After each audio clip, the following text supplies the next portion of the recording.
Et bonjour les amis, aujourd'hui j'ai envie de vous poser une question. Est-ce que vous êtes déjà oublié dans une relation? À dire oui alors que vous pensiez non, à vous adapter jusqu'à vous épuiser, à donner sans vraiment recevoir, et peut-être même à ne plus savoir vraiment qui vous étiez. Si ça vous parle, restez bien avec moi, parce qu'aujourd'hui on va pas juste parler de comportement, on va comprendre ce qui se joue en profondeur. Et vous allez peut-être réaliser que si vous vous oubliez, ce n'est pas un hasard. Alors les amis, accrochez bien votre ceinture, le voyage commence ici. Dire oui quand je pense non. Il y a ce moment où tu sais, à l'intérieur de toi c'est clair. Tu n'as pas envie, tu es fatigué, ce n'est pas juste pour toi. Et pourtant, ta voix dit oui, bien sûr. Et juste après arrive ce petit pincement, comme si tu venais de te trahir doucement. Mais pourquoi on fait ça? Parce qu'au fond, tu as appris que dire non pouvait éloigner, alors tu préfères dire oui plutôt que risquer de ne plus être aimé. C'est souvent lié à cette blessure du rejet, où être toi te semble risqué. On prend cet exemple où tu acceptes un dîner alors que tu n'as qu'une seule envie, c'est de rentrer chez toi. Mais tu y vas et tu t'oublies un peu plus. Alors je te propose cette semaine d'observer à chaque fois que tu vas dire oui. Et pose-toi cette question, est-ce que je viens de me respecter ou de m'éviter? S'adapter jusqu'à s'épuiser. Tu deviens quelqu'un de facile à vivre, quelqu'un qui s'adapte, qui comprend, qui s'ajuste, mais à force, tu deviens tout pour tout le monde, sauf toi-même. Pourquoi? Parce qu'au fond, tu as peur de ne pas être accepté tel que tu es. Alors tu changes, tu te moules. C'est la blessure du rejet qui murmure, sois comme ils veulent et ils resteront. Prenons à l'exemple, tu n'as pas les mêmes opinions selon avec qui tu es. Alors, ce que je te propose, cette semaine encore, c'est d'exprimer un avis sincère, même léger, juste pour te rappeler que tu as le droit d'exister tel que tu es. Confondre donner et s'oublier.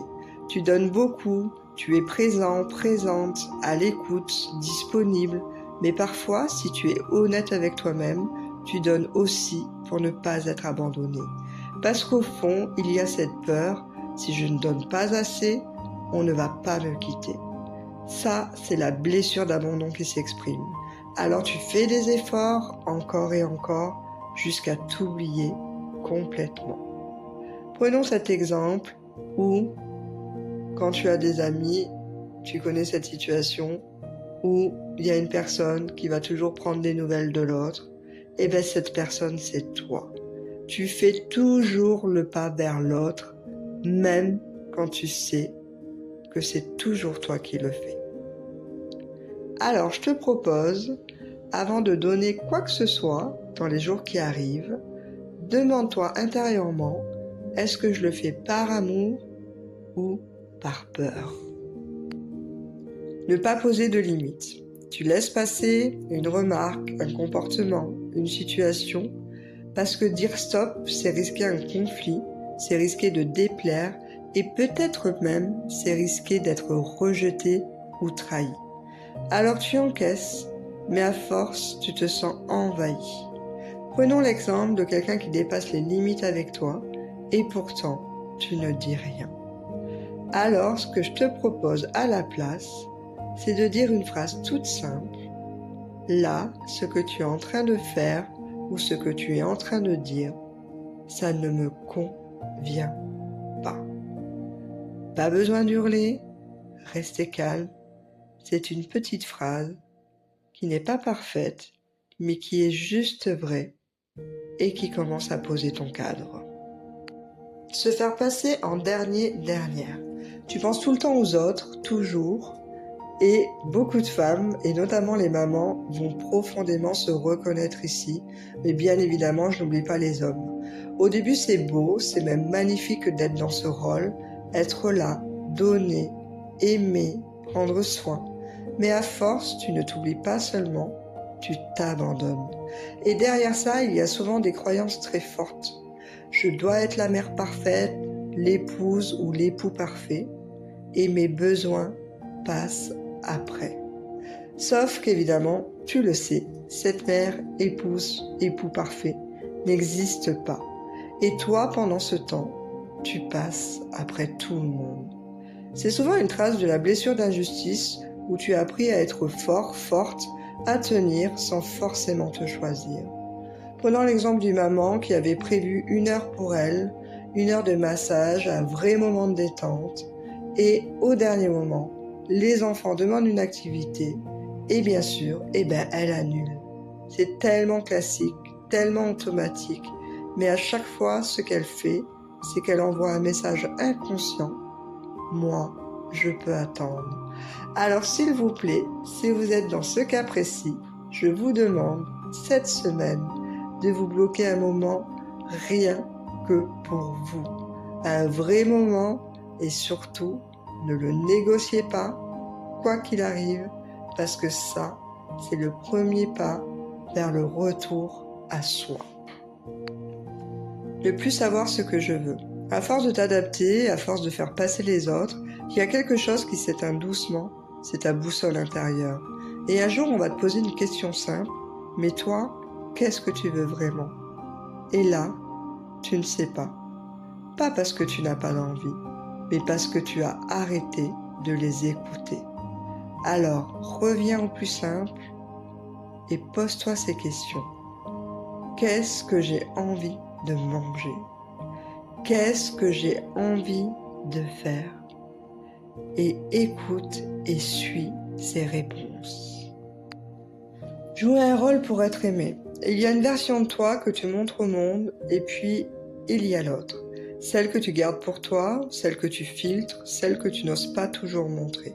Parce qu'au fond, tu as peur que ça ne plaise pas, tu as la peur d'être jugé et tu as peur qu'on s'éloigne si tu es vraiment toi. Alors tu t'ajustes, tu dis ce qu'il faut quand il faut et tu deviens quelqu'un d'acceptable mais pas totalement vrai. Et tu sais ce qui est le plus dur dans tout ça? C'est que c'est cette sensation étrange d'être entouré mais pas vraiment. Comme si on t'aimait mais pas complètement. Souvent derrière ça, il y a cette blessure du rejet et parfois aussi celle d'humiliation.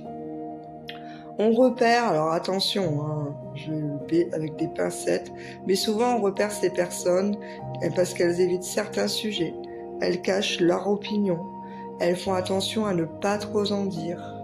Donc ce que je te propose aujourd'hui, c'est de montrer un peu plus de toi, pas tout, mais juste un peu plus que d'habitude, en donnant une pensée, une émotion, une vérité vraie. Parce que les bonnes personnes ne restent pas malgré qui tu es. Elles restent justement pour qui tu es. Accumuler puis exploser. Tu es une personne qui prend sur elle, tu encaisses, tu laisses passer, même quand on te manque de respect, et tu fais comme si tout allait bien. Parce que dire les choses pour toi, c'est inconfortable, ça peut créer un conflit, ça peut déranger. Alors tu gardes encore et encore, jusqu'au moment où ça sort, ça explose. Et souvent, pour un détail. Mais en réalité, ce n'est jamais un détail. C'est pour tout ce que tu n'as jamais osé exprimer. Et derrière ça, il y a souvent cette peur d'être jugé, de ne pas être compris, qui est liée à la blessure d'humiliation ou d'injustice. Alors je t'invite vraiment à t'exprimer quand tu es en désaccord, à dire non quand on te manque de respect. Vraiment pour ne pas créer de frustration, pour ne pas créer ce refoulement émotionnel.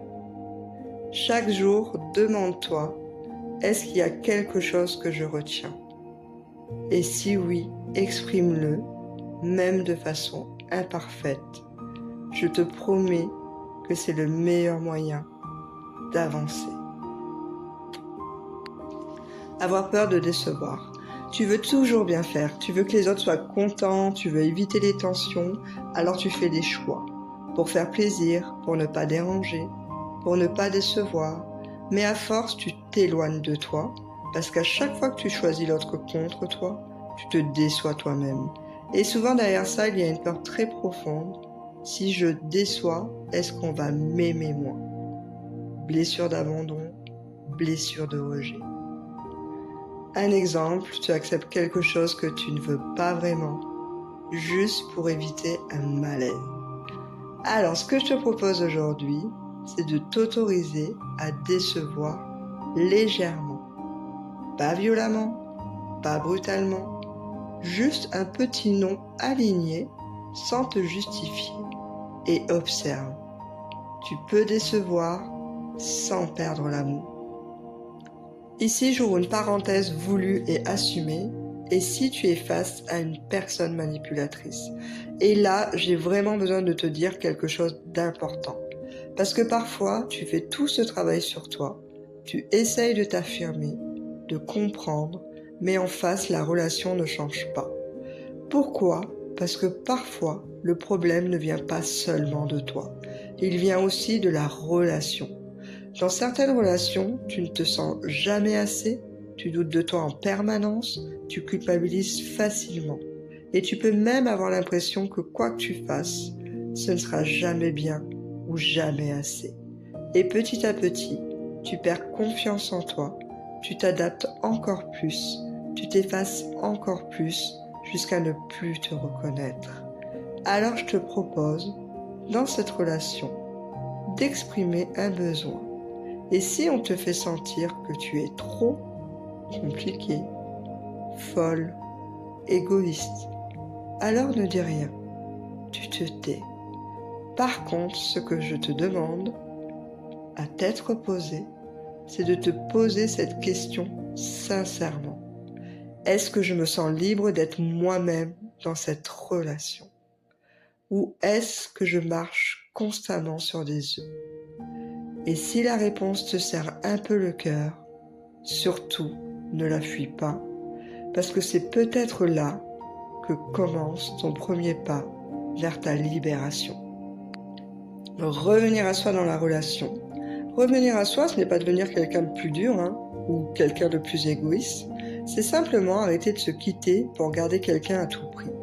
C'est oser exister enfin, pleinement, sans s'excuser d'être soi. C'est comprendre qu'une relation saine ne te demande pas de disparaître et que l'amour, ce n'est pas s'adapter pour être choisi, c'est d'être choisi pour qui tu es. Alors rappelle-toi que quand tu dis non, la relation ne s'effondre pas. Bien au contraire, elle devient plus vraie. Avant une interaction importante, pose-toi cette question. Qu'est-ce qui est juste pour moi, là, maintenant? Écoute ta réponse et reste fidèle à ça.